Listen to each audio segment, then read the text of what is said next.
She sits alone at a diner counter, quiet and contained. Most people walk past without noticing her. The limping woman in the faded jacket with tired eyes. But tonight, 7 bikers notice. They mock her silence, tug at the patch on her sleeve, laugh at her military bearing.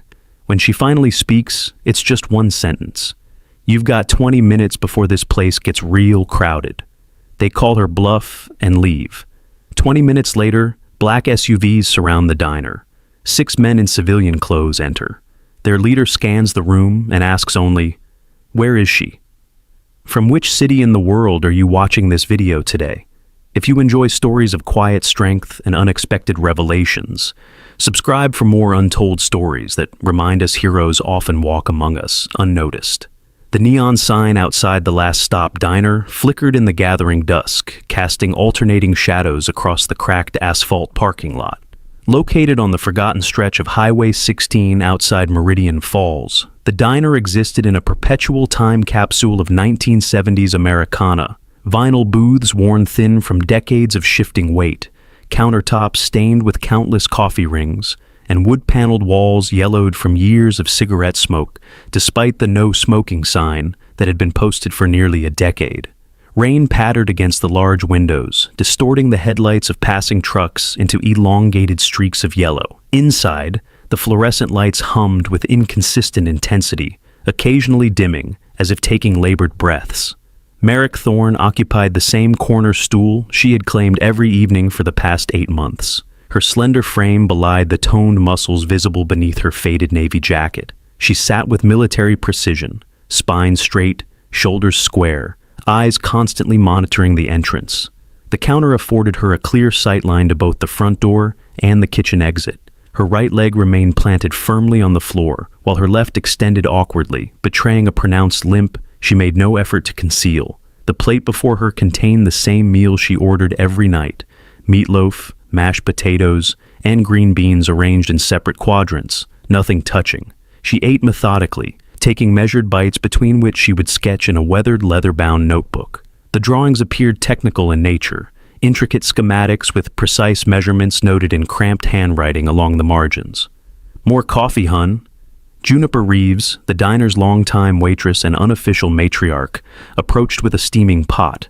In her early 60s with steel gray hair pulled into a tight bun, Juniper had the weary eyes of someone who had seen too much and expected little. Yet there was something in the way she addressed Merrick, a subtle deference that contradicted her otherwise no-nonsense demeanor. Merrick nodded once, sliding her mug forward without looking up from her notebook. "Quiet night," Juniper remarked, filling the cup. "Storm's keeping folks home." Another nod from Merrick. Juniper lingered a moment longer than necessary before moving away to attend to the only other occupied table, an elderly couple passing through town on their way to visit grandchildren. The relationship between Merrick and Juniper existed in a strange limbo of familiarity without friendship. They rarely exchanged more than a dozen words on any given evening, yet Juniper knew exactly how Merrick took her coffee: black, what she ate, the same meal always, and that she preferred silence to small talk. More importantly, Juniper never asked the questions that clearly burned in the minds of other regulars. About the limp, about the scars visible on Merrick's hands, about why someone with such obvious military bearing would choose to spend every evening alone in a roadside diner in the middle of nowhere. The bell above the door chimed as a young woman hurried in, shaking raindrops from her auburn hair. "Sorry I'm late, Juniper," she called, tying an apron around her waist. "Car wouldn't start again." "Third time this week, Wren," Juniper replied without heat. "Table 6 needs refills." Wren Holloway, 19 and newly hired, moved with the barely contained energy of youth. She navigated the narrow spaces between tables with practiced ease despite her recent employment. Unlike Juniper, Wren's curiosity remained unchecked by experience or discretion. "She's here again," Wren whispered as she passed behind Juniper at the service counter, nodding toward Merrick. "Same seat, same food, same everything." "Mind your business," Juniper murmured. "Some folks appreciate their privacy." "But don't you wonder?" Wren persisted. "Why does she always sit facing the door? And have you noticed how she checks everyone who comes in? Like she's memorizing faces or something." Juniper's response was firm. "Some habits don't break easy. Leave her be." The The conversation, though hushed, carried in the quiet diner. Merrick gave no indication she heard, but her pencil paused momentarily over her notebook before resuming its precise movements. As she shifted to turn a page, her sleeve rode up, revealing a long, jagged scar that ran from wrist to elbow on her left arm. Beside it, partially obscured by the fabric, was what appeared to be an insignia. Not standard military issue, but something custom, stitched directly onto her skin rather than a uniform. The glimpse lasted only seconds before she adjusted her sleeve, concealing both scar and marking. Rain intensified outside, drumming against the roof with increasing urgency. Merrick checked her watch, an austere black timepiece with no visible brand markings, only a small red indicator light currently dormant. Then closed her notebook and reached for the steel money clip in her jacket pocket. She placed exact change on the counter, including a generous but not ostentatious tip. The ritual was as familiar as everything else about her routine, down to the precise number of steps it would take her to reach the door, accounting for her limp. Tonight, however, the routine was interrupted. The sound came first, the distinctive rumble of multiple motorcycles approaching at speed, engines straining against the weather. Headlights swept across the interior as 7 bikes pulled into the parking lot, their riders dismounting with the exaggerated confidence of men who believe volume equated to authority. Merrick's hand hesitated over her money. For the first time since entering the diner, her expression changed. Not fear, but something closer to resignation, as if confrontation was an inevitability she had temporarily outrun but never expected to avoid completely. Juniper moved closer, ostensibly to collect the payment. "Back door's unlocked," she said quietly. "If you want to avoid trouble." Merrick shook her head once. "Trouble finds its own way in." The diner door burst open with unnecessary force. 7 men entered in a wave of leather, denim, and rain. Their cuts identified them as the Ravagers, a motorcycle club with delusions of being an outlaw gang despite most members holding respectable day jobs in construction or sales. Weekend warriors playing at rebellion. Leading them was Drake Harlow, mid-40s with a physique that spoke of former military discipline now surrendered to civilian indulgence. His beard was meticulously groomed despite his otherwise disheveled appearance, and a faded army tattoo peeked from beneath his sleeve. Whatever service he had provided his country, it had clearly ended less honorably than it began. "God damn weather," Drake announced to the room at large, shaking water from his leather jacket. "Juniper, coffee all around. Make it Irish if you catch my meaning."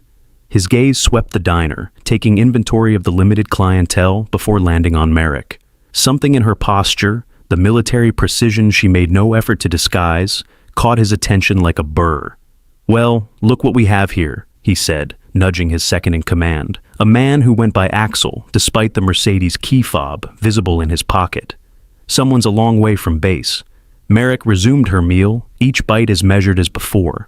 The only acknowledgement of the newcomers was a slight tension across her shoulders, visible only to those trained to recognize the preparation for potential action. Drake and his companions claimed the large corner booth, their voices deliberately loud as they discussed their ride and their plans for continuing to a bar across the county line, known for lax closing times. Alcohol was already evident in their movements, slightly exaggerated gestures, loosened inhibitions. They had been drinking before arrival and showed no inclination toward moderation. Wren approached their table with visible reluctance, taking their orders with professional politeness despite the unnecessarily crude remarks directed her way. Juniper watched from behind the counter, one hand resting near the phone. "Don't cause trouble tonight, Drake," she warned as he approached the counter for napkins. "Just have your coffee and move on." Drake offered an exaggerated bow. "Yes, ma'am. We're just warming up before continuing our journey. No intention of disturbing your fine establishment." The mock respect might have been convincing if not for the way his gaze drifted again to Merrick, a calculation forming behind the artificial joviality. As Juniper returned to the kitchen, Drake made a deliberate detour past Merrick's stool. His trajectory, too precise to be accidental, brought his shoulder directly into contact with hers. Coffee sloshed from Merrick's cup onto the counter. "Didn't see you there, soldier girl," Drake said with exaggerated surprise. "What's your deal anyway? Too good to look at us?" The diner went quiet. Even the elderly couple paused mid-conversation to observe the developing confrontation. Merrick remained silent, reaching for a napkin to methodically clean the spilled coffee. Her movements were precise, economical, and utterly calm. The actions of someone who had faced far worse than an intoxicated biker with something to prove. This apparent dismissal only intensified Drake's focus. Men like him required reaction, needed their provocations acknowledged to feel effective. Silence was more challenging than any retort. "Asked you a question," he pressed, leaning closer. "What unit were you with? Must not have been anywhere that saw action, considering how jumpy you are around a little noise." Still no response. Merrick's attention remained fixed on her task, as if Drake were no more significant than the rain outside. Axel joined his leader, drawn by the potential for entertainment. His attention caught on Merrick's notebook, still open to a page filled with schematics. "What's this?" he asked, reaching for it. "Drawing up battle plans?" In the first display of truly quick movement, Merrick closed the notebook before his fingers could make contact. The action was smooth, controlled, but unmistakably deliberate. Not panic or fear, but the calm assertion of a boundary. What Axel had glimpsed in that brief moment wasn't immediately identifiable. Not standard weapons designs, but something more complex. Integrated systems with biomechanical elements, equations running along the margins in a shorthand notation unfamiliar to civilian engineering.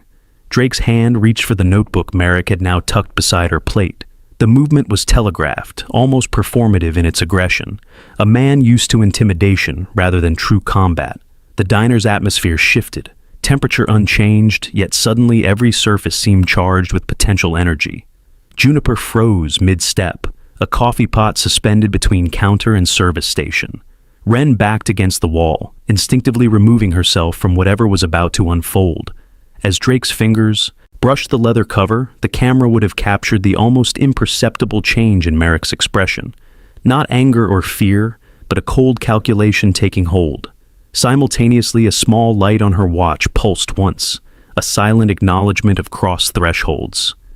"That would be your second mistake," Merrick said, her voice unexpectedly soft, but carrying the absolute clarity of command. It was the first time she had spoken above a whisper within the diner, and the effect was immediate. Even Drake hesitated, hand still extended, but progress arrested by surprise. "And what was my first?" he asked, recovering quickly but already on defensive footing, having expected either submission or blustering resistance, not this calm assertion of control. Merrick's gaze lifted to meet his directly for the first time. Her eyes, gray as gunmetal, revealed nothing except absolute certainty. "Walking through that door." The words hung in the air, unadorned by threat or emotion, yet somehow more effective for their simplicity. Several of Drake's companions shifted uncomfortably, suddenly aware they had miscalculated something fundamental about the woman before them. Drake, however, was committed to his course. Backing down now would cost him authority among his followers. He laughed, a forced sound that echoed unnaturally in the silent diner. "Pretty bold for someone outnumbered 7-1, he observed, straightening to his full height. "What are you gonna do? Call for backup? Radio in an airstrike on Juniper's diner?" The mockery found no purchase. Merrick simply returned her attention to her coffee, dismissing him as effectively as if he had ceased to exist. This, more than any response, ignited genuine anger. Drake's facade of amused superiority cracked, revealing the insecurity beneath. He moved closer, deliberately invading her personal space. "What unit were you with?" he demanded again, voice hardening. "Probably kitchen staff, right? Playing dress-up soldier? I was 3rd Infantry Division, saw actual combat while people like you served coffee at headquarters. It was a lie. Anyone with genuine service experience would have recognized it immediately. But Drake counted on civilian ignorance to bolster his stolen valor. Merrick stood, the movement smooth despite her obvious limp. She reached for her jacket, clearly intending to leave rather than engage further. This rational de-escalation only fueled Drake's determination to provoke a reaction. He stepped directly into her path, his companions moving to flank him in practiced formation. The elderly couple hurriedly paid their bill and departed, sensing the inevitable escalation. "Leaving so soon?" Drake taunted. "We're just getting acquainted." Merrick's eyes performed a rapid assessment. Distances, positions, potential weapons, exits. It wasn't the panicked calculation of someone seeking escape, but the professional evaluation of a tactician considering optimal approaches. Juniper attempted. Intervention, moving from behind the counter with surprising speed for her age. "That's enough, Drake. She's a paying customer, same as you." "Stay out of this, Juniper," Drake warned without looking away from Merrick. "Just curious about our local hero here. Wants to sit in here every night looking down on everyone with that military stick up her ass. Figure she owes us some conversation at least." "She doesn't owe you anything," Juniper insisted, positioning herself between them. Drake pushed her aside, not violently but with enough force to make his dismissal clear. The action crossed a line, disrespect transforming into potential danger. Merrick's right hand touched the countertop, fingers splaying slightly as if testing its stability. When they settled, a subtle vibration traveled from her watch through her wrist and into her palm, a technological response to an unspoken command. "Move aside," she said to Drake, voice unchanged in volume, but now carrying an undercurrent of something that made two of his companions step back instinctively.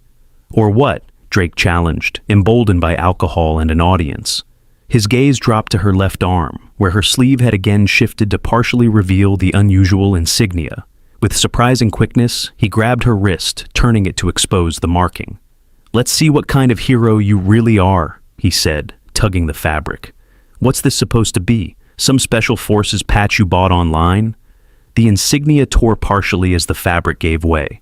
What became visible wasn't standard military identification, no conventional unit designation or rank indicator.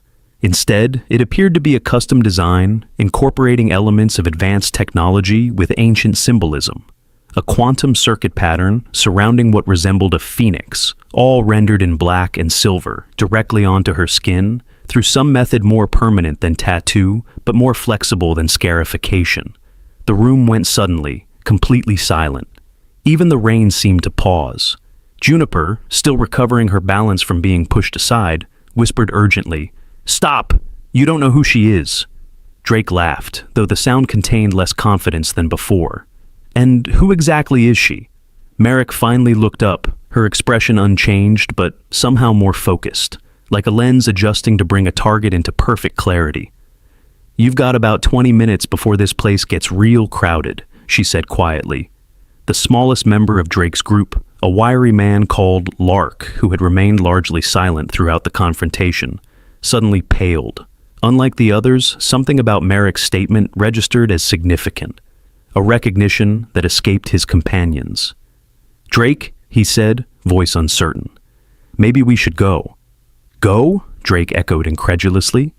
"Because Little Miss Special Forces here is threatening us with imaginary backup? In case you haven't noticed, we're 30 miles from the nearest military installation, and I doubt she's got a battalion on speed dial." He turned back to Merrick with renewed bravado. "Nice bluff, soldier girl. Let me guess, Navy SEAL, Green Beret, or maybe one of those secret black ops warriors Hollywood loves so much." Merrick didn't respond, simply maintained eye contact with an unnerving steadiness. After a moment of this silent standoff, Drake's discomfort became evident despite his continued laughter. "Come on, boys. Let's leave G.I. Jane to her coffee. Some people can't take a joke." With exaggerated mock salutes and continued commentary, the bikers moved toward the exit. Drake, determined to have the last word, turned at the door. "If your imaginary friends show up, tell them the Ravagers said hello. We'll be at Buckley's down the highway if they want to discuss manners." With that parting shot, they departed into the rain. Through the windows, their continued laughter was visible if not audible as they mounted their motorcycles. Inside, the diner remained unnaturally quiet. The few remaining customers stared at Merrick with a mixture of curiosity, concern, and in some cases, newfound wariness. To their collective surprise, she calmly returned to her stool and resumed eating, movements as measured as before. The only indication that anything unusual had occurred was a slight adjustment to her sleeve, concealing once more the torn insignia and whatever it represented. Juniper approached cautiously, coffee pot still in hand, though she made no move to refill Merrick's cup. "Should I call someone?" she asked quietly. "Already done," Merrick replied without elaboration. As if in confirmation, the small light on her watch pulsed softly. Not a single acknowledgement this time, but a continuous rhythmic signal. Activation rather than alert. The elderly couple who had hurriedly departed during the confrontation had been replaced by a lone trucker who kept glancing nervously between Merrick and the door. Wren emerged from the kitchen, where she had retreated during the height of the tension, eyes wide with unasked questions. For those watching closely, the briefest flash of something else might have been visible in Merrick's expression. Not concern for her own safety, but a weariness that suggested this was not the first such confrontation she had endured, nor likely the last. A resigned acknowledgement that anonymity, however carefully cultivated, remained perpetually fragile. Outside, the Ravagers lingered in the parking lot, reluctant to depart immediately despite their proclaimed destination elsewhere. Their continued presence suggested the confrontation might not be truly concluded, a possibility Merrick seemed to have anticipated. As she sipped her now cooling coffee, time ticked forward on her unusual watch, an internal countdown visible only to her, but nonetheless progressing with military precision toward whatever 20-minute deadline she had referenced. The question that hung in the air, unspoken but unavoidable: what exactly would happen when those 20 minutes expired? Have you ever noticed how the quietest person in the room is often the one with the most significant past? What would you do if you were Merrick in this situation? Let us know in the comments and subscribe to witness what happens when underestimation meets revelation in part 2 of this story. 19 minutes and 37 seconds remained on Merrick's internal countdown when the first customer left. The middle-aged man in a trucker's cap, who had been nursing a slice of apple pie, made a show of checking his watch, leaving an unnecessarily large tip, and exiting without making eye contact with anyone. His departure created a ripple effect. Within minutes, only Merrick, Juniper, Wren, and an elderly man reading a newspaper remained in the diner. Outside, the Ravagers continued their performative loitering. They had moved their motorcycles under the diner's awning, ostensibly to escape the rain, but effectively blocking the main entrance. Drake's voice carried through the glass as he recounted his version of the confrontation to his increasingly intoxicated companions. Juniper locked the cash register with deliberate movements. "Closing early tonight," she announced to no one in particular. Wren glanced anxiously between her employer and Merrick. "Should I call the sheriff?" "Sheriff's office is understaffed and 20 minutes out," Juniper replied, with the resigned knowledge of someone long accustomed to self-reliance. "By the time Brannigan gets here, this will all be over one way or another." The ambiguity of that statement hung in the air, a counterpoint to the rhythmic tapping of rain against the windows. Merrick had returned to her notebook, seemingly absorbed in her technical drawings despite the tension surrounding her. The only indication that she registered anything unusual was the occasional glance at her watch, tracking the countdown only she could see. 16 minutes. The elderly man folded his newspaper, left exact change on his table, and departed through the kitchen's rear exit after a knowing nod from Juniper. His absence left the diner feeling larger yet more confined, empty space amplifying every sound: the hum of fluorescent lights, the steady drip from a leaky faucet, the muffled laughter of the bikers outside. Juniper moved methodically through closing procedures despite the early hour. She rotated the open sign to closed, though this did little to deter the Ravagers, who clearly had no intention of departing. She wiped down tables with practiced efficiency, her movements betraying years of the same routine, yet maintaining a heightened awareness of her surroundings. Wren hovered uncertainly by the service station. "Should I finish my side work?" "Go home, Wren," Juniper said, her tone gentle but firm. "Take my car. I'll get a ride later." Confusion flickered across the younger woman's face. "But your car is in the shop. That's why. You've been walking to work all week." Juniper paused mid-motion, the inconsistency in her statement registering briefly before she recovered. "Right. Then stay in the kitchen. Whatever happens, stay out of sight." This direction, delivered with unexpected authority, prompted Wren to comply without further question. She retreated through the swinging doors, leaving Juniper and Merrick alone in the dining area. 11 minutes. Outside, the Ravagers had grown more restless. Drake paced the perimeter of the diner, peering through windows with exaggerated menace. Two of his companions had retreated to their motorcycles, engines idling as if preparing for swift departure. The others maintained their position by the entrance, passing a flask between them. Lark, the smallest member who had advocated for leaving earlier, stood apart from the group. His attention remained fixed on the diner's interior, specifically on Merrick. Unlike his companions, his expression conveyed not mockery, but growing concern, perhaps even recognition. Inside, Juniper approached Merrick's position at the counter. For the first time, she took the adjacent stool rather than maintaining the professional distance of server and customer. "They're not leaving," she observed quietly. Merrick nodded once, closing her notebook with finality. "They will. When your friends arrive?" A pause. "Not friends." This simple correction contained volumes, a distinction between alliance and friendship, between professional obligation and personal connection. Whatever relationship Merrick had with the individuals she expected, it existed in a realm beyond conventional social bonds.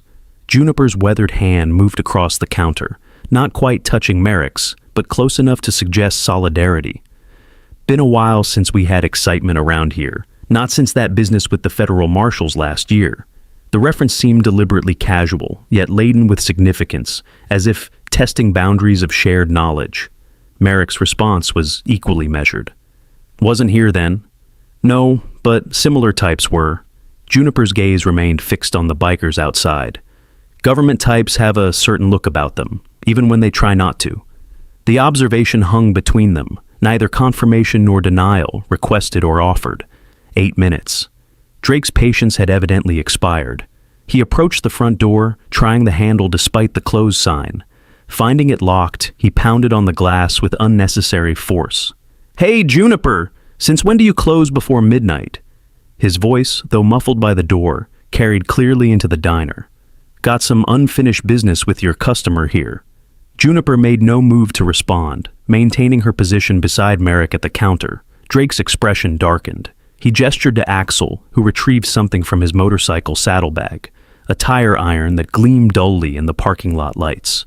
"Don't think we're kidding around." "Any more," Drake called through the glass. "Open up, or we're coming in anyway." 5 minutes. The threat materialized as Axel positioned himself beside a side window, tire iron raised. The implied violence hung suspended for several heartbeats before Merrick broke the stillness.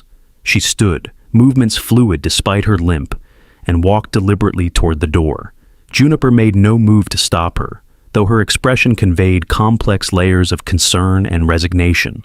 Merrick unlocked the door with steady hands, pulling it open to face Drake directly. The unexpected compliance momentarily disrupted his aggression, forcing him to recalibrate. "Well," he recovered, "seems like Soldier Girl found her manners." Rain had plastered his hair to his forehead, undermining his attempt at intimidation. Behind him, his companions arranged themselves in a loose semicircle, their earlier bravado dampened literally and figuratively by the weather and the unexpected confrontation. 20 minutes, Merrick said simply, her voice carrying despite its quietness. "I told you 20 minutes. Drake's laugh held more confusion than humor. "Still on about that? Listen, sweetheart, nobody's coming to rescue you. It's just us out here in the middle of nowhere." Merrick's expression remained unchanged, her gaze shifting briefly to the empty highway beyond the parking lot. 3 minutes, 14 seconds. The precision of this update unsettled Drake visibly. He glanced over his shoulder, scanning the deserted road. Nothing moved except the rhythmic sweep of rain through the diner's exterior lights. "What exactly do you think is going to happen?" he demanded, uncertainty creeping into his tone. Instead of answering, Merrick turned and walked back to her stool at the counter, presenting her back to Drake with calculated dismissal. The insult, subtle but unmistakable, reignited his anger. He followed her inside, his companions trailing behind with varying degrees of enthusiasm. Lark entered last, his reluctance evident in every movement. "Think you're real smart, don't you?" Drake pressed, closing the distance to Merrick. "Playing mind games instead of just admitting you've got nothing and nobody." 2 minutes. The diner had transformed into a stage for confrontation, fluorescent lights creating harsh shadows that emphasized the tension in every face. Juniper had positioned herself behind the counter, one hand beneath the surface where a shotgun was rumored to be mounted. Drake reached for Merrick's shoulder, his patience exhausted. "Look at me when I'm talking to you." His hand never made contact. With a movement too quick to follow clearly, Merrick redirected his momentum, using minimal force to guide his reaching arm past her, while simultaneously creating distance between them. The maneuver appeared effortless, yet left Drake stumbling to regain his balance. The technical precision of this defensive movement registered with Lark, whose eyes widened in apparent, recognition. "Drake," he began, urgency clear in his voice. "We need to go. Now." "Shut up," Drake snapped, recovering his footing and his pride simultaneously. "Nobody's going anywhere until Soldier Girl here explains herself." 1 minute. Merrick checked her watch one final time. Whatever countdown had been progressing reached its conclusion, triggering a subtle shift in her posture, a transition from patient endurance to alert readiness. "Time's up," she said quietly. For several seconds, nothing happened. The anticlimactic moment stretched, rain continuing its persistent rhythm against the windows, wind occasionally rattling the door. Drake's triumphant smile began to form. "Guess your backup got lost," he taunted. The smile froze as a new sound became audible beneath the rain, the low, distinctive rumble of heavy engines. Not motorcycles, but something larger, more powerful, approaching with deliberate purpose. Lark moved to the window, peering out into the darkness. "Oh, God," he whispered. "It's them." Drake joined him, disbelief transforming into confusion as headlights appeared on the highway. Not the single pair of a civilian vehicle, but multiple sets, arranged in tactical formation. 4 unmarked black SUVs and 2 military-grade Humvees, their profiles unmistakable even through the rain-streaked glass.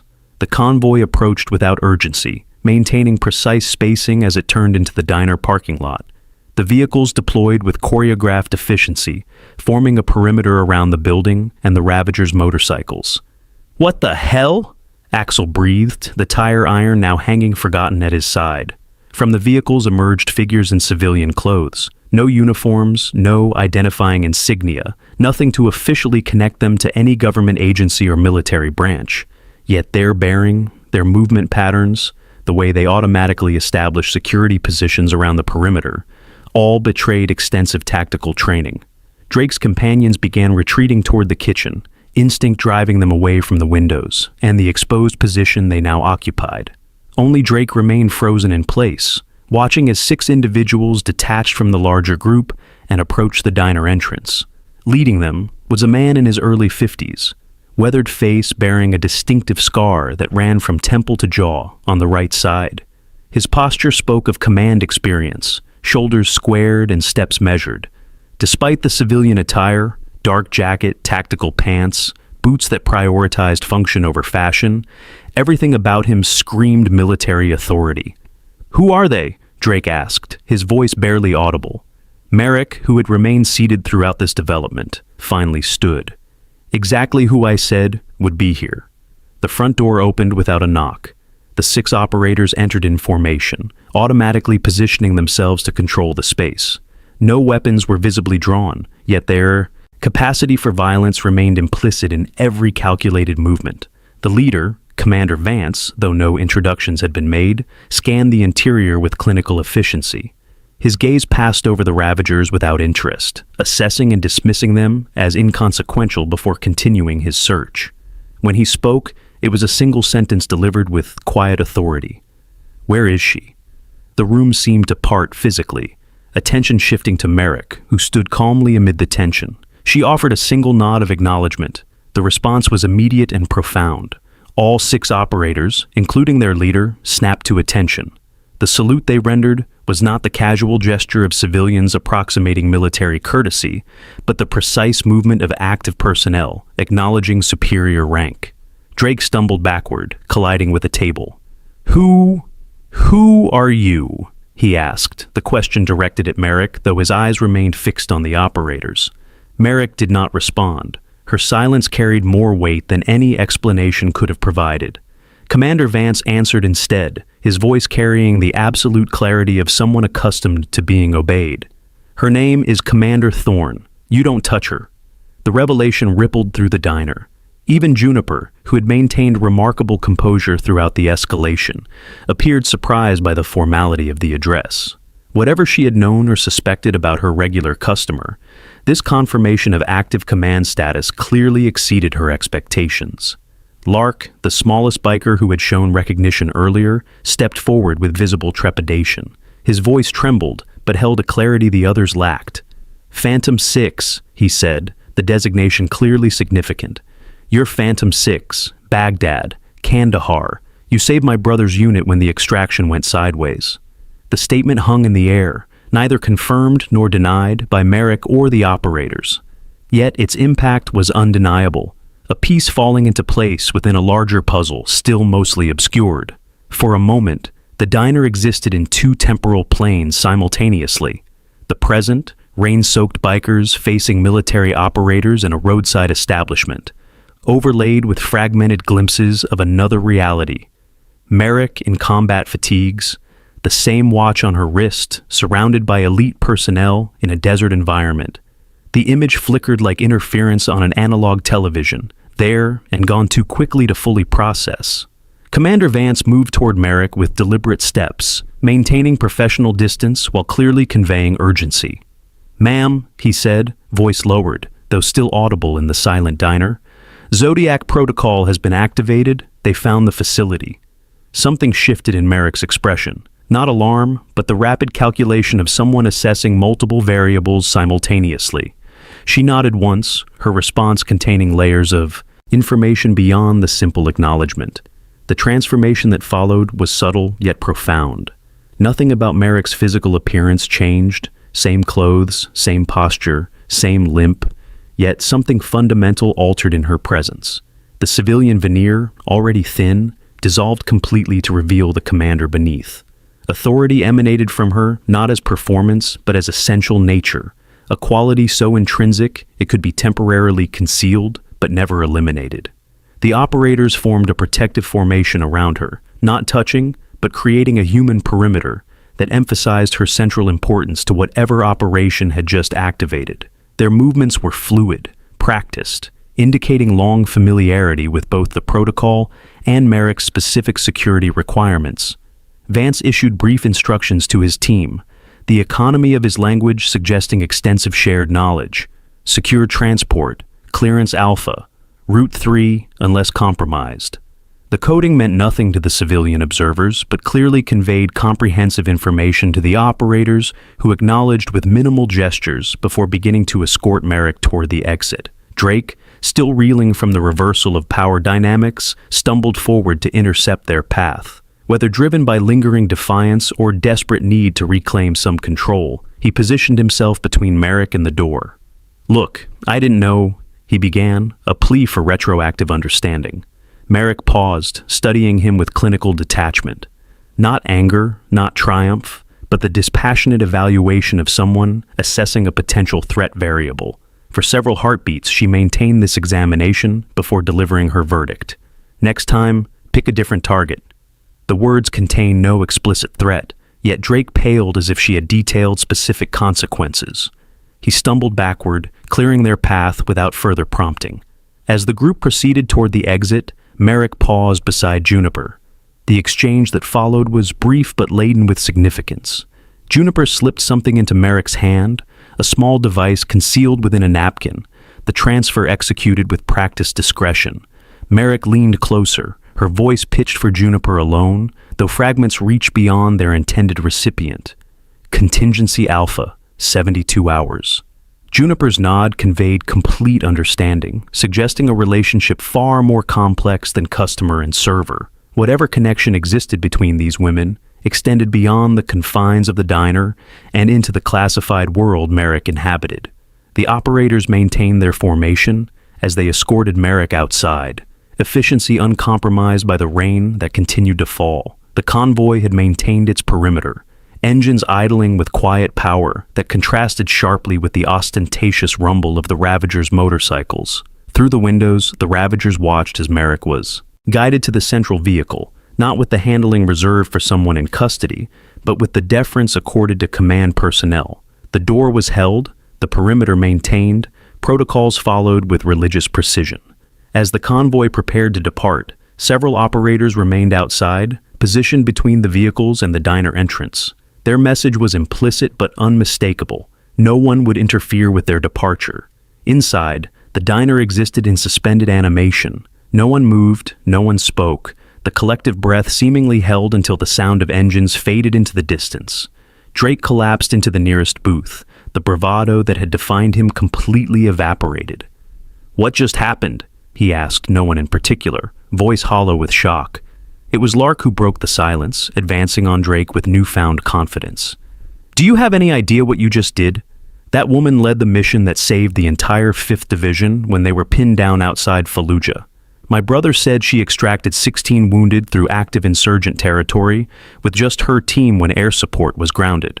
Whether this information was accurate or embellished through multiple retellings remained unclear, but its impact was undeniable."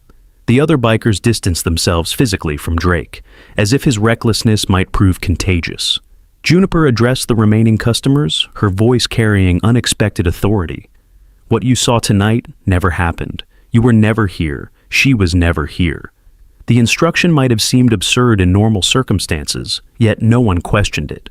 Something about the events they had witnessed, the abrupt intersection of civilian life with shadowy government operations, created an implicit understanding that silence was the only reasonable response. Outside, the rain continued its relentless rhythm, washing away the tire tracks left by the convoy. Nature's own method of eliminating evidence, of returning the world to apparent normalcy, despite the extraordinary events that had transpired. Through the diner's windows, the convoy could be glimpsed one final time, before disappearing around a bend in the highway. In the last vehicle, Merrick was visible for an instant, no longer the solitary figure hunched over coffee, but a commander already engaged in operational planning, secure phone to ear, the transition from cover identity to true role complete. The diner felt simultaneously emptier and more crowded in her absence, filled with questions that could neither be asked nor answered. Whatever had occurred existed in the liminal space between civilian awareness and classified operations. A glimpse behind a curtain, quickly drawn closed again. Drake stared at his hands, flexing fingers that had so casually reached for Merrick earlier. "She could have destroyed us," he said softly, the realization of his narrow escape dawning fully. "Why didn't she?" Juniper's response held the weary wisdom of someone who had witnessed far more than her role as diner waitress might suggest. Some people don't need to prove their power. They know exactly what they're capable of. This observation settled over the room, a truth extending beyond this specific encounter into broader understanding of true authority versus its performance. Outside, the Ravagers' motorcycles remained where they had been parked, yet none of their owners made any move toward them. The bravado that had fueled their earlier behavior had evaporated completely, leaving behind the uncertain reality of men confronting their own miscalculation. Dawn approached imperceptibly, the first hints of lighter gray appearing among the darker storm clouds. The rain had diminished to a gentle patter, no longer driving, but persistent. Nature's subtle reminder that it outlasted all human dramas enacted beneath its canopy. Inside the diner, now empty except for Juniper, who had refused all offers of companionship, preparations continued for the coming day as if nothing unusual had occurred. Tables wiped down, coffee brewed, menus arranged, the ritual of normalcy maintained despite extraordinary circumstances. A military helicopter passed overhead, its distinctive sound briefly drawing Juniper's attention to the ceiling before she resumed her tasks. Whether connected to the night's events or merely coincidental remained ambiguous. Yet her lack of surprise suggested familiarity with such occurrences. On the counter where Merrick had sat for so many evenings lay her notebook, apparently forgotten in the urgency of departure. Juniper made no immediate move to examine it, respecting boundaries that transcended simple privacy. When she finally approached, her handling of the item conveyed reverence rather than curiosity. She opened it to the final page, revealing not the weapon schematics Axel had glimpsed, but intricate designs for an advanced prosthetic leg, biomechanical integration systems paired with neural interface components. The annotations, written in Merrick's precise hand, detailed modifications for improved mobility and reduced phantom pain. The designs explained the limp while introducing new questions about Merrick's background and experiences. What combat situation had necessitated such advanced prosthetics? What classified operations had cost her a limb while leaving her in active command? Juniper closed the notebook, her expression suggesting these questions were not new to her, merely confirmed by physical evidence. She traced the cover with weathered fingers before offering a single statement to the empty diner. Some fight with weapons, others fight to come home. The observation hung in the still air, a truth applicable to Merrick, but perhaps also to Juniper herself. whose knowledge of military protocols and classified operations belied her apparent civilian status. As morning light strengthened, bringing definition to the world outside, the helicopter returned, landing in the empty field behind the diner. 3 figures emerged, moving with the same disciplined efficiency as the operators from the previous night. Juniper watched their approach through the rear window, her posture straightening subtly, as if responding to muscle memory long suppressed but never forgotten. Whatever connection existed between her and the classified world that had briefly intersected with the diner, it clearly extended beyond simple awareness into direct experience. The first rays of sunlight broke through the clouds, illuminating the diner in golden light that transformed the ordinary into something momentarily transcendent. Within this illumination, the boundaries between civilian and military, between server and operator, between past and present, seemed temporarily suspended, reality itself acknowledging that categories were more fluid than commonly understood. What happened next would alter everything that came before, reconfiguring understanding of not only Merrick but Juniper and the diner itself. The approaching figures carried with them revelations that would transform a simple confrontation between bikers and a veteran into something far more significant. The first knock at the back door announced the beginning of this new chapter. Have you ever misjudged someone only to discover they were extraordinary? That quiet person at work or school might have depths you never imagined. Tell us about a time you discovered someone was much more than they appeared, and subscribe to see the shocking conclusion where we reveal Commander Thorne's true mission and why Juniper knows more than she's letting on. Juniper moved toward the back door with measured steps that betrayed none of the fatigue accumulated through the night's events. Dawn painted the kitchen in amber and gold, transforming industrial stainless steel into something almost ethereal. She paused at the threshold, hand hovering over the lock, as if giving herself one final moment to maintain the boundary between worlds. The second knock came, more insistent than the first. She unlocked the door with a decisive movement, pulling it open to reveal 3 figures silhouetted against the morning light. Their civilian attire, practical jackets, tactical pants, boots designed for function rather than fashion, mirrored those of the operators from the night before, yet subtle differences in posture and equipment suggested specialized roles within whatever organization they represented. Leading them was a woman in her early 40s, auburn hair cut in a severe style that emphasized rather than softened the angles of her face. She wore no visible insignia, yet authority emanated from her with the same unmistakable clarity that had surrounded Merrick. Reeves, she acknowledged Juniper, her tone indicating familiarity beyond casual acquaintance. Blackwood, Juniper replied with equal recognition. Didn't expect to see you in the field. Circumstances? Escalated. Blackwood's gaze moved past Juniper to survey the diner's interior, assessing entry points, sightlines, potential vulnerabilities. Report. The exchange confirmed what had been merely suggested by earlier events. Juniper's role extended far beyond that of diner waitress. Her response was immediate and precise, delivered in terminology that would have been unintelligible to civilian ears. Perimeter breach at 22.17. Thorne maintained protocol despite provocation. Initial extraction team arrived at designated interval and departed with primary asset at 22:43. No civilian casualties, minimal exposure. Blackwood nodded, apparently satisfied with this assessment. The bikers departed separately after extraction. Local influence will contain narrative spread. This clinical evaluation of potential security risks completed. Something in Juniper's posture softened marginally. How is she?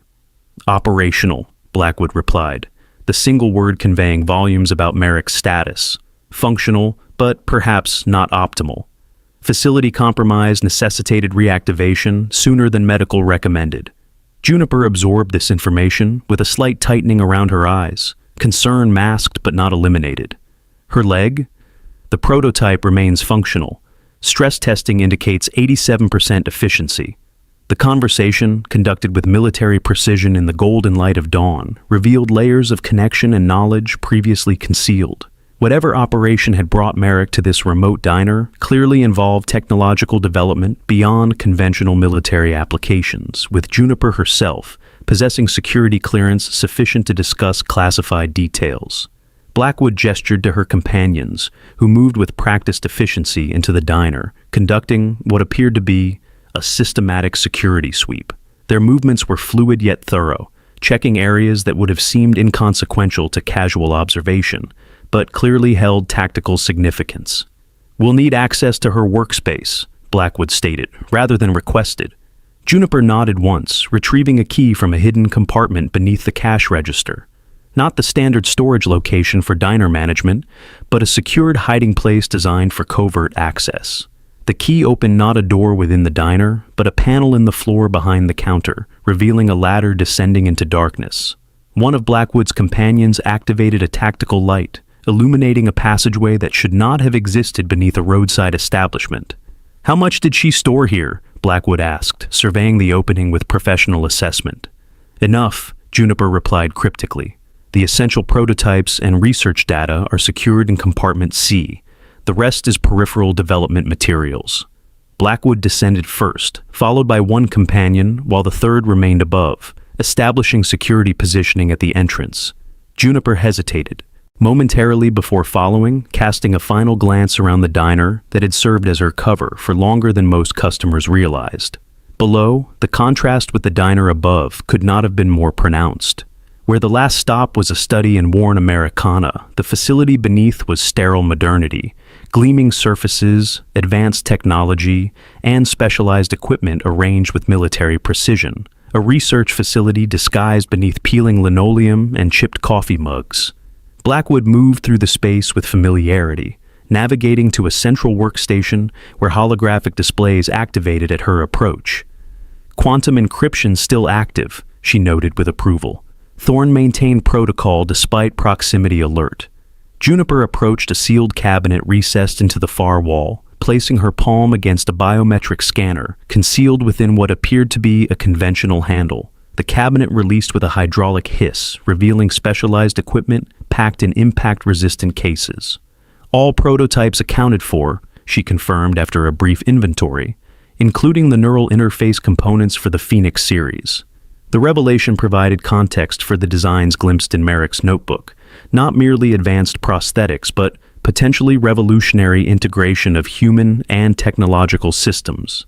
The implications extended beyond medical application into realms of enhanced human capability that blurred conventional categories of rehabilitation and augmentation. Blackwood accessed the central system, fingers moving with practiced efficiency across interfaces designed for security rather than user-friendly operation. Data streams populated multiple displays, confirming system integrity and information containment. Extraction protocol completed without compromise, she concluded with evident satisfaction. Thorne maintained operational security despite suboptimal conditions. Juniper's response carried a hint of defensiveness beneath professional composure. This location was selected specifically for its isolation and low probability of significant interference. Yet, interference occurred, Blackwood observed neutrally. The Ravagers were not anticipated variables. Local element with minimal intelligence capability. Drake Harlow specifically was assessed as negligible security risk during initial site evaluation. Blackwood's expression suggested skepticism, without explicitly contradicting Juniper's assessment. "Negligible risks accumulate, Reeves. You know that better than most." The comment landed with the weight of shared history, suggesting past operations where such accumulation had proved consequential. Juniper acknowledged this with a slight nod, professional enough to accept valid criticism despite evident personal connection to the operation. The third operator called down from above. "Perimeter secure. Transport inbound. ETA 3 minutes." Blackwood initiated a systematic download of all research data, simultaneously triggering what appeared to be a controlled deletion sequence on the original systems. Standard protocol for compromised research facilities. Preserve the intelligence while eliminating the possibility of unauthorized access. As the process completed, she turned to Juniper with a question that transcended operational concerns. "Will you reactivate?" The query hung between them, laden with implications about Juniper's status, not merely a passive observer or security coordinator, but potentially an active participant in whatever mission had now accelerated due to facility compromise. Juniper considered her response carefully, gaze drifting to a specialized case separated from the others. Her hand moved unconsciously to her side, where, beneath civilian clothing, the outline of a scar mirroring Merrick's became momentarily visible through the fabric. "Contingency Alpha," she said finally, referencing Merrick's parting instruction. 72 hours for secondary team activation. I'm listed in the deployment roster. Blackwood nodded, satisfaction evident despite her controlled expression. "The program needs its pioneers, Reeves, especially now." The exchange completed, they ascended to the diner above, where morning light had strengthened to full day. The third operator had maintained position by the entrance, professional vigilance undiminished despite the apparent absence of immediate threat. Outside, the distinctive sound of an approaching helicopter grew steadily louder, confirming the imminent arrival of their transport. Whatever extraction had begun with Merrick the previous night was now expanding to include the research materials and potentially Juniper herself. The operators efficiently packed the retrieved equipment into specialized transport cases, each movement economical and practiced. Juniper moved through the diner one final time, not cleaning as before, but removing subtle evidence of its function as more than a roadside establishment. Disconnecting concealed security systems, retrieving hidden communication devices, eliminating the accumulated traces of a cover maintained for months. As she completed this process, her gaze fell on Merrick's notebook, still open to the prosthetic designs. She closed it with care that transcended mere handling of evidence, suggesting personal connection to both the item and its owner.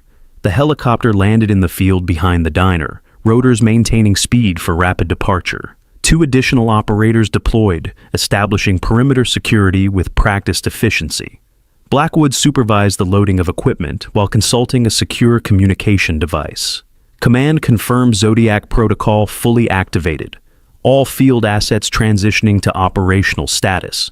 The terminology meant nothing to civilian ears, but clearly signified major strategic redeployment to those within the classified program. Whatever research Merrick had been conducting while maintaining her cover identity had now accelerated beyond the planning stages into active implementation. Juniper surveyed the diner one final time, gaze lingering on the counter where Merrick had sat each evening. Her expression revealed complex emotions beneath professional composure. Not merely a handler seeing off an asset, but a companion witnessing a colleague's departure under difficult circumstances. As she turned to leave, the front door opened unexpectedly. Blackwood and her team reacted with immediate tactical positioning, hands moving to concealed weapons before recognition registered. Drake Harlow stood in the doorway, haggard and alone. His leather jacket was disheveled, his expression haunted by revelations incompletely processed. Behind him, daylight revealed an empty parking lot, his companions apparently scattered after the previous night's confrontation. He froze at the sight of additional operators, understanding belatedly that he had walked into a situation beyond his comprehension. "I just wanted to apologize," he managed, voice stripped of the bravado that had defined him previously. The operators maintained their alert positioning, awaiting instruction rather than acting independently. Blackwood assessed the intrusion with clinical efficiency, determining threat level before responding. "Civilian presence during active extraction," she noted to Juniper, the observation itself a question about how to proceed. Juniper studied Drake with the same detached evaluation Merrick had displayed the night before. Local element, minimal intelligence capability, negligible security risk. The repetition of her earlier assessment carried ironic weight given subsequent events, yet her conclusion remained professional rather than vindictive. Whatever personal feelings she might harbor regarding Drake's treatment of Merrick, operational security took precedence over emotional response. Blackwood nodded once, accepting the assessment. Standard containment protocol. Drake's confusion was evident as one operator approached him with practiced efficiency. "What's happening?" he asked, looking to Juniper as the only familiar face in a situation rapidly exceeding his understanding. "You're about to receive the answers you were so eager to discover last night," she replied without inflection. "I suggest you pay close attention. The briefing only happens once." The operator guided Drake to a chair, his compliance suggesting the fight had entirely left him after witnessing the events of the previous night. Whatever image he had maintained of himself as intimidating force had been comprehensively dismantled by confrontation with actual authority. Blackwood positioned herself before him, all pretense of civilian identity abandoned. Her bearing was pure military command, her voice calibrated for absolute clarity. Drake Harlow, former specialist, 3rd Infantry Division. Honorable discharge following non-combat injury. Current status: civilian, with limited security clearance due to prior service. The recitation of his background with such precision clearly unsettled Drake, confirming that whatever organization these individuals represented maintained intelligence capabilities far beyond local law enforcement. What you witnessed last night was a classified extraction of a high-value military asset, Blackwood continued. Commander Merrick Thorne's presence in this location was part of a sanctioned recovery protocol following field injury and subsequent medical advancement trials. Drake's expression registered growing comprehension mixed with lingering confusion. "The limp," he said quietly. "Her leg." Commander Thorne sustained catastrophic injuries during Operation Blackwater 2 years ago, Blackwood confirmed, without elaborating on the classified mission. Her recovery has involved pioneering integration of advanced prosthetic systems with neural interface technology. The Phoenix program represents the future of military medical science. The explanation, though deliberately limited in scope, provided context for the designs in Merrick's notebook and her presence in this isolated location. Recovery and research combined in a classified program that exceeded conventional military rehabilitation. "Your interference with a recovering military asset has been noted," Blackwood continued, her tone suggesting this notation was far from benign. "However, given your service record and the contained nature of the incident, severe repercussions have been deemed unnecessary." Relief flickered across Drake's features before Blackwood concluded, provided, of course, that appropriate confidentiality is maintained. The implication was clear without explicit threat. Cooperation would be rewarded with freedom from consequences, while failure to comply would trigger response mechanisms better left unimagined. Drake nodded quickly, newfound respect evident in every aspect of his bearing. "I understand. I won't say anything to anyone." "Excellent," Blackwood acknowledged. "Additionally, your first-hand experience with Commander Thorne's capabilities, despite physical limitation, has been deemed potentially valuable for program assessment." Confusion returned to Drake's expression. "I don't understand." "The Phoenix program extends beyond mere rehabilitation," Blackwood explained with calculated precision. "It represents advancement in human technology integration with applications for both injured and non-injured personnel. Your interaction with Commander Thorne provides valuable data on the effectiveness of our protocols in non-controlled environments." Juniper approached, carrying a slim folder that she presented to Drake. "We're offering you an opportunity, Harlow, one that aligns with your previous service commitment while offering advancement beyond your current circumstances." Drake accepted the folder with visible uncertainty, opening it to reveal documentation bearing classified markings, and the stylized insignia glimpsed partially on Merrick's arm, the quantum circuit pattern surrounding a phoenix, symbol of renewal through transformation. "Civilian contractor status," Blackwood clarified. "Security testing for integrated systems. Your background in infantry tactics combined with your, shall we say, confrontational tendencies make you uniquely qualified to assess combat effectiveness of Phoenix prototypes in field conditions."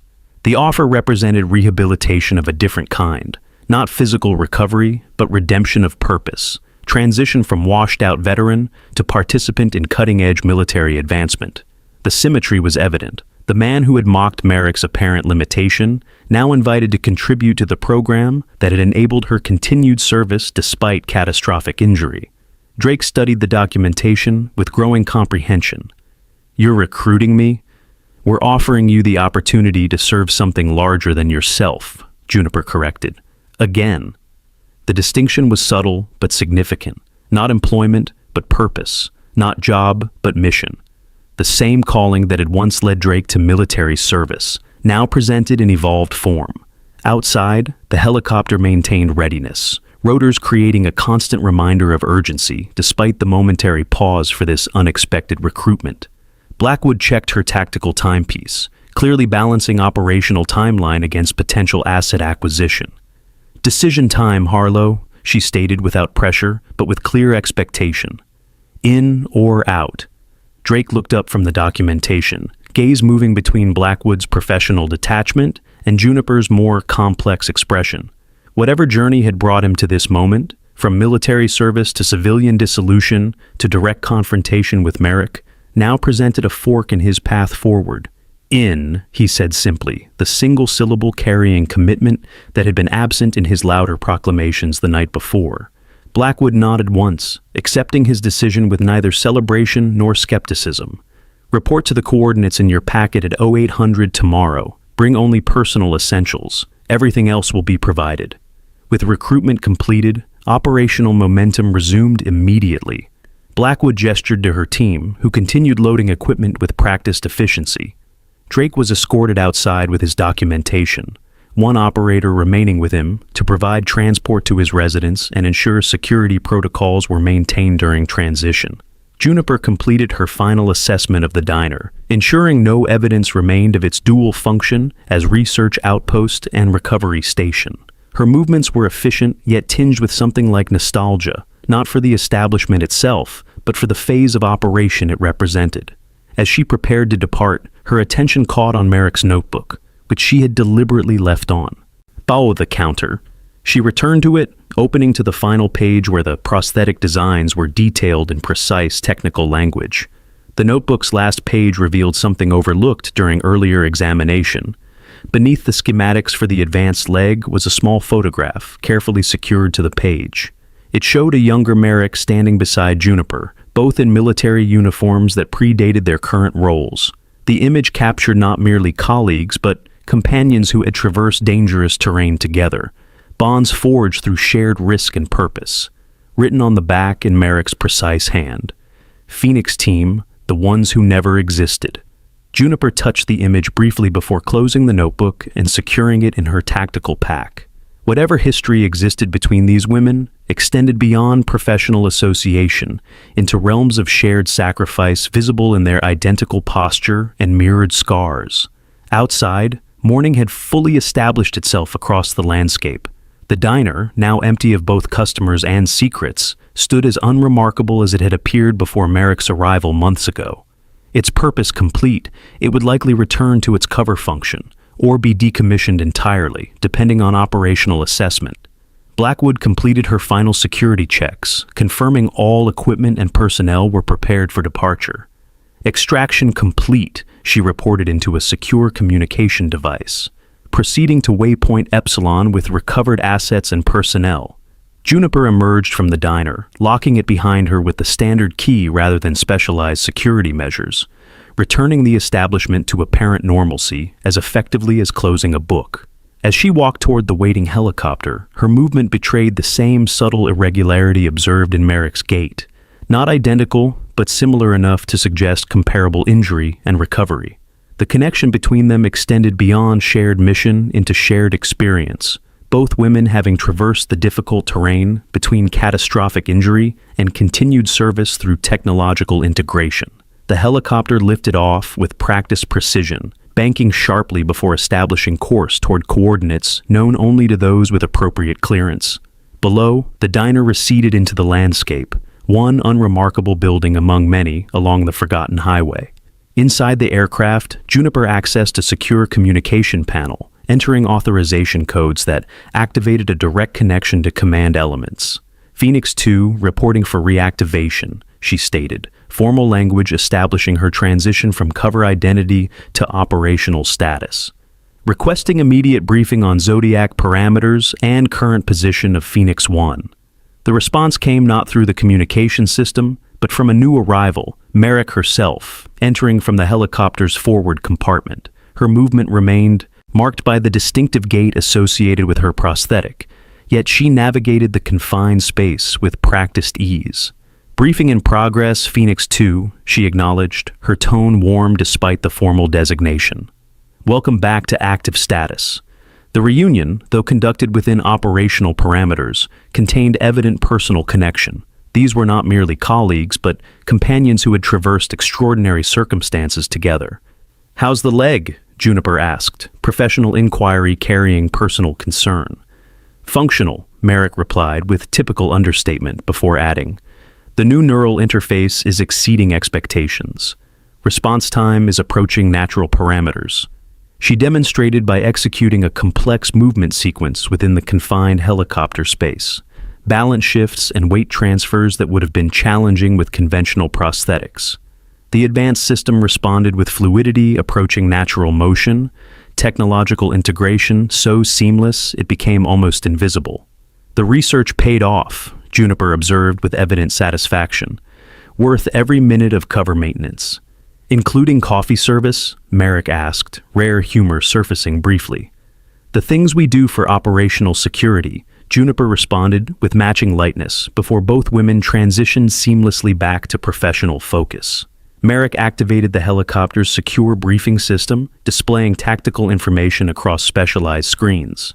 Zodiac protocol activation was prompted by security breach at the primary Phoenix facility. Unknown actors attempted access to the central research database. The information presented outlined a complex situation involving potential intelligence compromise, necessitating acceleration of project timeline and activation of all field assets regardless of recovery status. "The program goes operational ahead of schedule," Merrick concluded. "All Phoenix teams transitioning from recovery and development to active deployment." Juniper absorbed this with professional composure despite its significant implications. "How many teams are currently field ready?" "3," Merrick replied. "Ours included. Teams 4 through 6 remain in integration phase. 7 and 8 are still in preliminary neural mapping." The exchange revealed the scope of the program. Multiple teams of specially selected personnel undergoing revolutionary integration of advanced technology to extend capability beyond conventional human limitations. Not merely medical rehabilitation, but enhancement of operational potential through targeted application of cutting-edge systems. "And our assignment?" Juniper asked, already anticipating the answer based on their specialized training. "Infiltration and recovery," Merrick confirmed. "Our unique capabilities make us the optimal team for accessing the compromised facility and securing any remaining research assets before they can be exploited." The mission parameters aligned with their established expertise. Covert operations leveraging their integrated systems to achieve objectives beyond conventional team capabilities. The prosthetics were not limitations, but specialized tools enabling approaches unavailable to standard operators. As the helicopter continued its journey toward the classified facility, Juniper and Merrick reviewed tactical information with practiced efficiency, their years of partnership evident in abbreviated communication and shared understanding. Whatever personal connection existed between them remained present but contained, professional requirements taking appropriate precedence. Below, the landscape transitioned from rural highways to more developed regions, civilization emerging in planned grids and structured development. The contrast with the isolated diner was pronounced. Movement from periphery to center, from cover to operational reality, from pretense to authentic purpose. Merrick paused in her tactical review, gaze finding Juniper's with uncharacteristic hesitation. "The 72 hours I mentioned," she said, reference to her parting instruction at the diner. "It was an operational timeline." Juniper waited, recognizing the shift toward personal communication. "Medical recommended a minimum recovery period following my last neural integration session," Merrick explained. 72 hours of systematic adjustment before returning to field operations.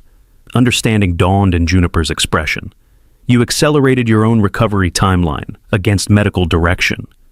"Operational necessity," Merrick confirmed without apology. The compromise left no alternative. The exchange revealed additional layers of their relationship, not merely commander and subordinate, but individuals who monitored each other's well-being within operational constraints, maintaining personal concern without compromising professional requirements. "And your current status?" Juniper asked, medical awareness evident in her assessment of Merrick's condition. "Functional," Merrick repeated her earlier assessment, before adding with rare candor, "but appreciative of having my second activated sooner than planned." The admission that Merrick valued Juniper's presence beyond operational parameters bridged the careful distance maintained throughout their professional interaction. Whatever history existed between these women had forged connections that transcended military structure without undermining it. The helicopter adjusted course, following secure flight patterns designed to obscure its ultimate destination from potential observation. Below, civilization gave way again to less developed terrain, tactical approach, prioritizing security over convenience. They found us once, Juniper observed, returning to operational concerns. They could find us again. Which is why we stop hiding and start hunting, Merrick replied, determination evident in her tone. Phoenix was always intended for forward deployment. Recovery and research phases were necessary, but preliminary. The statement captured the essence of their shared philosophy: adaptation rather than limitation, advancement through challenge rather than retreat from it. The program itself embodied this approach, transforming catastrophic injury into opportunity for revolutionary development. As the helicopter approached its destination, the rising sun illuminated both women with the same golden light that had filled the diner at dawn. In this natural spotlight, their parallel journeys became visible, different paths converging through shared experience toward common purpose. Juniper checked her equipment with practiced efficiency, ensuring all systems were operational before deployment. Her movements mirrored Merrick's earlier demonstration. Fluid and precise despite integrated technology, the line between human and machine blurred through advanced engineering and dedicated adaptation. "Ready for deployment, Commander?" she asked, formal designation acknowledging proper chain of command despite their evident partnership. Merrick nodded once, the simple gesture containing complete confidence in both their mission and their capability to execute it successfully. "Phoenix team, operational." The helicopter descended toward a secured landing zone, rotors slowing as they prepared for arrival. Below, additional personnel awaited: support staff, medical specialists, tactical coordinators, all components of the complex operation now accelerating beyond planned timelines. As the aircraft touched down, Merrick paused at the door, gaze finding Juniper's with rare openness. "Some fight with weapons," she said, echoing Juniper's observation from the diner. "Others fight to come home. And some," Juniper completed, "fight to ensure everyone else can." The exchange captured their shared purpose, not merely personal survival or individual accomplishment, but contribution to something larger than themselves, protection extending beyond their immediate circle to encompass broader security and advancement. Together, they stepped from the helicopter into direct sunlight, integrated systems functioning seamlessly as they moved toward their next objective. Whatever challenges awaited, they would face them as they had faced previous obstacles, with determination, adaptation, and unwavering commitment to their mission. Behind them, the helicopter's rotors slowed to stillness, its journey complete for now, but ready to resume whenever operational requirements demanded. Like the women it had transported, the aircraft existed in constant readiness, pause temporary, purpose ongoing, capability maintained despite intervals between active deployment. In the distance, the facility awaited, their immediate objective and the next chapter in an ongoing mission. Whatever compromises had occurred, whatever threats had emerged, Phoenix team stood ready to address them. With their unique capabilities and unwavering resolve, the sun reached its zenith overhead, casting no shadows as Merrick and Juniper walked in perfect synchronization toward their future challenges. Their movement forward was neither hesitant nor hurried, but measured with the confidence of those who had overcome extraordinary obstacles and emerged stronger through integration, rather than diminished through loss. Have you ever witnessed someone overcome incredible challenges and emerge stronger than before? We believe the greatest strength often comes after our most difficult trials. Share your thoughts on resilience and transformation in the comments below. If you found inspiration in Commander Thorne's journey from injury to leadership, subscribe for more stories that remind us our greatest limitations often become our most powerful capabilities when viewed through the lens of possibility rather than loss.